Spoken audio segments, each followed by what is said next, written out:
Je ne m'attendais pas à avoir autant de monde justement tous les jours sur la piste, beaucoup de jeunes qui commencent, des personnes plus âgées, des adultes, tout ça qui viennent essayer. C'est quand même un sport un peu jeune, un peu dangereux et ouais, vraiment beaucoup d'engouement.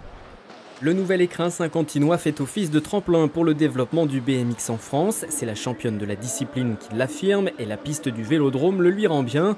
Manon Valentino a conclu en beauté l'édition 2014 de la Coupe de France. La sociétaire du team Arobaix Paris accroche pour la 6e fois le titre en élite dame. Malgré les résultats, il suffisait que je roule pour pouvoir gagner la Coupe de France.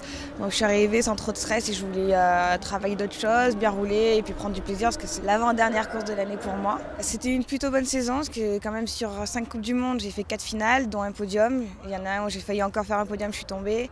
J'avais mal commencé et j'ai bien géré la suite. À part les mondes où je me suis un peu loupée, c'est une saison qui m'a appris beaucoup de choses. Une bonne saison malgré quelques regrets, mais un public en tout cas ravi de voir évoluer ses champions et d'assister dans le tableau masculin au duel entre les deux représentants de Saint-Étienne, Romain Ricardi et Quentin Caléron.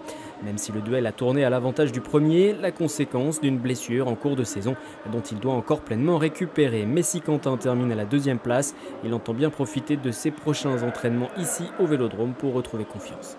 Je compte en faire parce que ça me dirait bien et j'espère que justement oui ça portera ses fruits. C'est une structure qui est énorme et qui va faire beaucoup de bien au BMX français je pense. Les amateurs de la discipline apprécieront d'apprendre que de nouveaux travaux d'aménagement doivent intervenir dans les prochains jours afin de rendre le parcours encore plus spectaculaire.